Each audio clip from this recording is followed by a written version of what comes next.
Well, good morning. It's 6:45 on this Monday morning. I'm Nick Wilson. And I'm Ethan Foreman. And not a bad sunrise to start off the day. Yeah, not too bad. I like that sunrise this morning. It's also really cool when we have clouds moving in, and you could see on the KCAU-9 studio camera on our Blackbird Bed Casino that pretty sunrise this morning. And we'll see a lot of clouds today. This will be the most sunshine we see today. Temperatures right now are sitting in the 20s and 30s this morning. 33 now warming above freezing in Neely. 31 just below freezing in Tacoma. 25 though in Sioux City and Cherokee, and 24 in Canton. So a light jacket may be necessary this morning, but by this afternoon you shouldn't need it, or maybe just a sweatshirt at best, as we see high temperatures in the 50s this afternoon with some clouds and also a chance of some very small rain chances for this afternoon, but several more small rain chances are on the way. I'll tell you when we could get into the 80s and even close to 90, as well as seeing some snow chances returning possibly as well.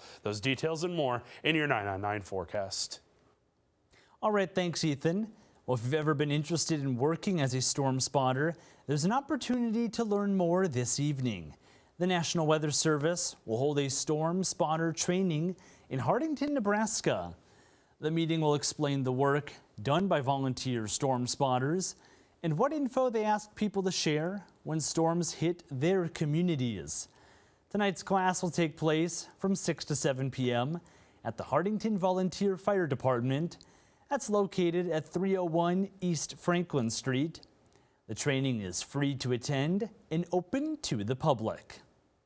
Well, in case you missed it, a weekend town hall held by Iowa Democratic state legislators at the Sioux City Public Library branch in Morningside got pretty heated. 3 Iowa state senators spoke with local residents about some of the hot topics from this year's legislative session, including education, rural health care, the rights of transgender Iowans, and more. The 3 legislators do not represent the local area, but they still wanted to spread awareness and hear voters' concerns. I don't have a lot of faith right now in our governor or our current Department of Education to do an adequate job with the resources they currently have. It's less about being polite or not being polite, but being truth tellers and going out and telling people what's really happening. Weiner said she wants Iowans to know behind the scenes, Republicans and Democrats work together and can discuss things calmly, but it's those hot topics that can cause division. Meanwhile, the League of Women Voters and the Sioux City branch of the NAACP held their 3rd and final legislative town hall of 2025 over the weekend. The Sioux City Public Museum saw an overflow crowd on Saturday morning as local legislators discussed a variety of topics and took questions from constituents. Organizers say forums like these are important because they allow elected officials and voters to discuss the issues face to face. It's the key to our democracy at a time when there are those who are speaking against democracy. And the League of Women Voters has always encouraged people to vote. We want to have them have an informed vote, to listen to legislators, to listen to political parties. We do not support candidates, nor do we support political parties as an organization. 3 state representatives and 2 state senators attended the event. That was 1 Democrat and 4 Republicans. Meanwhile, if you have a number 9 birthday coming up, KCAU-9 would love to help you celebrate. We're celebrating the 9s each week right here on Good Day Siouxland. So if you or a loved one is turning 9, 99, or any 9 in between, well, we want to hear about it.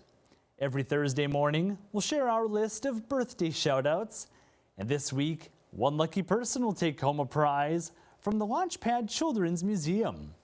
So if you want to be featured, just go to SiouxlandProud.com and click on the Celebrating the 9s under the Contest tab to enter by Tuesday at noon.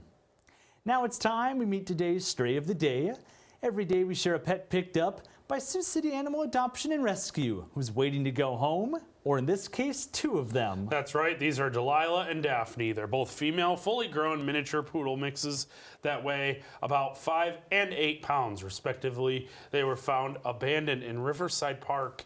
Both pups have big personalities, but don't seem to like kids very much. Both Delilah and Daphne are available for adoption now. If you've lost your pet, you're looking to adopt, or you'd like to sponsor a pet for adoption, you can visit the rescue's website. Head over to SiouxCityAnimalRescue.com. Well, I'm glad both Delilah and Daphne were able to be picked up by the rescue safely. Yeah, certainly a huge thank you to Sioux City Animal Adoption and Rescue for keeping an eye out for them. Absolutely, and we'll see if pets are a fan of this weather. Not too many dogs or cats like the rain. Yeah, and actually a little bit of snow could be mixing in as well this morning. That is mainly in southwestern Siouxland right now.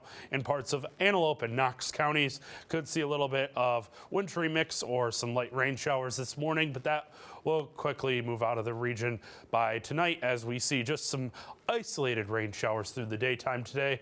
And you'll see as we zoom out on satellite and radar, a lot of clouds starting to move in west of I-29 especially, and some more rain developing up into central parts of South Dakota. That's going to be moving our way later on today. You'll see that the chances are not going to be super big, and it's going to be fairly few and far in between, but any rain or even snow that we do see will not last long, but it's also not going to be enough to help our drought monitor either. As we head through the rest of our day, looking like we see a lot of clouds, a few sprinkles lingering into the evening and overnight hours, but that starts to clear out for our southwestern areas as we see clearing skies in northeast Nebraska and southeast South Dakota. But into Iowa, we still see that chance of rain, and especially as you head into Minnesota, but that moves off to the south and east through the daytime on Tuesday.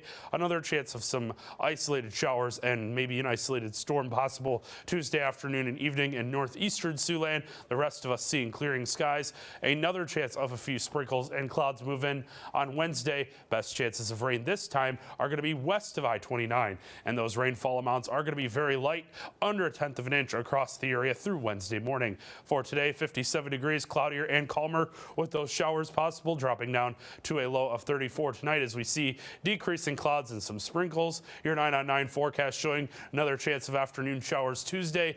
Overnight chance into Thursday morning and looking dry for our event Hometown Proud Sheldon with several of our KCAU-9 talent. Possibility of severe weather late in the day on Friday as we see highs in the 80s with snow on the backside Sunday. Could see some rain or a wintry mix again. Not an April Fool's joke on Tuesday, April 1st. All right, now we turn to sports, where another Monday morning means another look back at the best of the best in the past week of Siouxland sports. Alyssa Tatch has our top 5 highlight reel right here in your morning sports wrap. Good morning, Siouxland. It's that time of the week to look back at all the best action from Siouxland athletes from the past 7 days. With college baseball starting up and the NAIA tournament going on at the Tyson, let's see what stood out. We can't get to number 1 without starting at number 5, and in our 5th spot we head to the ballpark. Northwestern College hosting Concordia in their conference home opener. Bottom of the 4th, Bulldogs with a 12-3 lead. Grant Richnovsky with a center field single, and 2 Red Raiders come home. Luke Wroblewski welcomes Brody Ayers at the home plate. Northwestern put up 5 runs in 1 inning, but it's Concordia that would take the win 15-7. At number 4, we head over to the NAIA women's basketball tournament. Reigning champions Dorr in the quarterfinals against Marion. Defenders with a 12-point lead after 1. Macy Sievers on the baseline looking for the option. Janie Van Dong makes the play. That's 2 of her game-high 21 points. Sievers finished with a triple-double, putting up 20 points, 12 rebounds, and 10 assists. Defenders would advance to the semifinals with an 82-61 win over the Knights. In our 3rd spot, we go back to the round of 16 match between Briarcliff and Mid-America Christian. Chargers making plays on defense. Kennedy Benny with the steal and takes it all the way for the finish.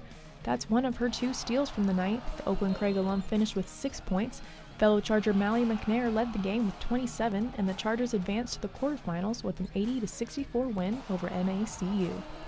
And at number 2, we head straight into Briarcliff's quarterfinal game. The Chargers taking on Governor State for a spot in the semifinals. Chargers lead coming out of the half. Adriana Webster looks to add to the lead. First shot is off the rim, but Webster is there to clean up her own miss, and she gets the 2 as she's knocked down for the extra opportunity.